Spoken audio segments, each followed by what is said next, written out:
الحمد للہ الذی ہدانا وما كنا لنہتدی لولا ان ہدانا اللہ۔ محترم سامعین کرام، آج کے پروگرام کے اندر ہم آپ کو خوش آمدید کہتے ہیں۔ السلام علیکم ورحمۃ اللہ وبرکاتہ۔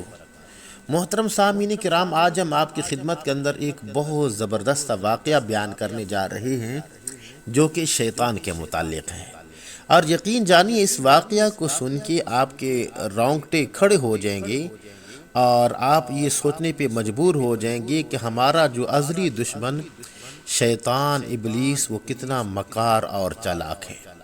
چنانچہ اس واقعہ کو جو نقل کیے ہے وہ فقیہ ابو لیث سمرقندی رحمہ اللہ تعالی نے اپنی کتاب تنبیہ الغافلین میں نقل کیے ہے۔ وہ فرماتی ہیں کہ حضرت سیدنا وہب بن منبہ رضی اللہ تعالیٰ عنہ فرماتی ہیں کہ بنی اسرائیل کے ایک بزرگ ایک بار کہیں جا رہے تھے کہ راستے میں اچانک اوپر سے پتھر کی ایک چٹان سر کے قریب آ پہنچی، تو انہوں نے اللہ کا ذکر کرنا شروع کر دیا تو وہ دور ہٹ گئی۔ پھر ایک خوفناک شیر اور درندے یعنی کہ پھاڑ کھانے والے جانور ظاہر ہونے لگے، مگر وہ اسرائیلی بزرگ نہ گھبرائے اور اللہ تعالیٰ کے ذکر میں لگے رہے۔ جب وہ اسرائیلی بزرگ نماز میں مشغول ہوئے تو ایک سانپ پاؤں سے لپٹ گیا، یہاں تک کہ سارے بدن پر پھرتا ہوا سر تک پہنچ گیا۔ جب وہ اسرائیلی بزرگ سجدے کا ارادہ فرماتے، وہ چہرے سے لپٹ جاتا اور سجدے کے لیے سر جھکاتے تو یہ لقمہ بنانے کے لیے سجدے کی جگہ پر منہ کھول دیتا، مگر وہ اسرائیلی بزرگ اسے ہٹا کر سجدہ کرنے میں کامیاب ہو جاتے۔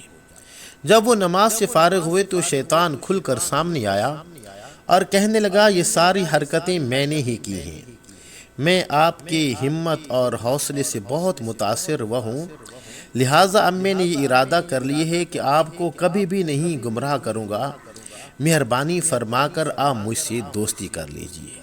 محترم سامعین کرام، اس پر اس اسرائیلی بزرگ نے شیطان کے اس وار کو بھی ناکام بناتے ہوئے فرمایا، تو نے مجھے ڈرانے کی کوشش کی لیکن الحمدللہ میں ڈرا نہیں، میں تجھ سے ہرگز دوستی نہیں کروں گا۔ شیطان بولا، اچھا اپنے اہل و عیال کا حوال مجھ سے پوچھ لیجئے کہ آپ کے بعد ان پر کیا گزرے گی۔ تو اس پر وہ بزرگ فرمانے لگے کہ مجھے تجھ سے پوچھنے کی ضرورت ہی نہیں ہے۔ تو پھر شیطان نے کہا، پھر یہ تو پوچھ ہی لیجئے کہ میں لوگوں کو کس طریقے سے گمراہ کرتا ہوں۔ اس پر وہ اسرائیلی بزرگ بولے کہ ہاں، یہ مجھے بتا دے۔ اس پر شیطان نے کہا کہ میں 3 طریقے سے لوگوں کو گمراہ کرتا ہوں۔ نمبر 1 بخل کے ذریعے سے، اور نمبر 2 غصے کے ذریعے سے، اور نمبر 3 نشے کے ذریعے سے۔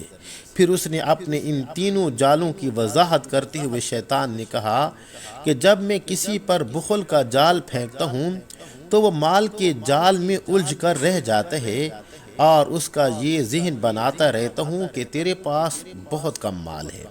اس طرح وہ بخل میں مبتلا ہو کر حقوق واجبہ یعنی زکوٰۃ وغیرہ میں بھی خرچ کرنے سے محروم رہتا ہے، اور دوسرے لوگوں کے مال کی طرف بھی میل ہو جاتا ہے، اور وہ یوں مال کے جال میں پھنس کر نیکیوں سے دور ہو کر گناہوں کے جال میں، گناہوں کی کیچڑ میں اتر جاتا ہے۔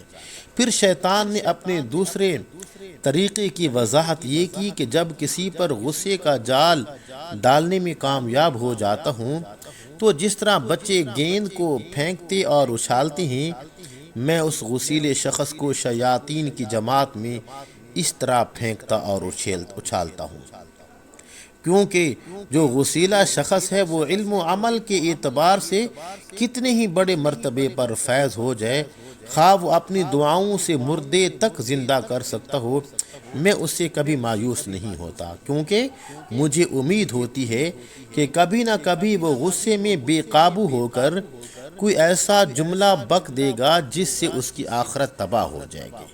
اور پھر شیطان نے اپنے تیسرے جال کی وضاحت یہ کی کہ نشہ تو میرے اس جال کا شکار یعنی کسی نشے میں دھت اس کو تو میں بکری کی طرح کان پکڑ کر جس برائی کی طرف چاہوں لیے لیے پھرتا ہوں۔ اس طرح شیطان نے یہ بتا دیا کہ جو شخص غصہ کرتا ہے وہ شیطان کے ہاتھ میں ایسا ہے جیسے بچوں کے ہاتھ میں گیند۔ اس لیے غصہ کرنے والوں کو صبر کرنا چاہیے تاکہ شیطان کا قیدی نہ بنے کہ کہیں عمل ہی ضائع ہو کر نہ رہ جائے۔ محترم سامعین کرام، یہ تھا شیطان کا گمراہ کرنے کا طریقہ کہ وہ انسان کو کس طریقے سے گمراہ کرتا ہے۔ یاد رکھیے یہ جو شیطان ہے یہ ہمارا ازلی دشمن ہے، کیونکہ جب اللہ رب العالمین نے اس کو اپنی بارگاہ سے نکالا تھا تو اس وقت اس نے قسم کھائی تھی کہ میں تیرے بندوں کو ضرور بے ضرور گمراہ کر کے رہوں گا۔ تو محترم سامعین کرام، ہمارا حق یہ بنتا ہے کہ جو شیطان کا جال ہے ہم اس سے اپنے آپ کو بچانے کی کوشش کریں، کیونکہ وقت بہت کم رہ گیا ہے۔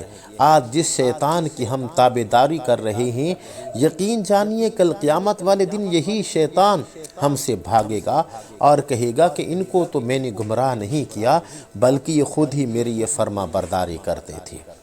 تو محترم سامعین کرام، بڑے مختصر سے وقت کے لیے اللہ رب العالمین نے ہمیں دنیا کے اندر بھیجا ہے، بس دعا یہی ہے کہ اللہ سبحانہ و تعالی ہم سب کی شیطان کے شر سے حفاظت فرمائے۔ امید ہے کہ آج کا ہمارا واقعہ آپ کو بہت زیادہ پسند آیا ہوگا۔ اسی کے ساتھ اجازت دیجیے اپنے بھائی قاری محمد زبیر حسن کو انشاءاللہ اگلے سبق کے اندر آپ سے ملاقات کرتے ہیں۔ السلام علیکم ورحمۃ اللہ وبرکاتہ۔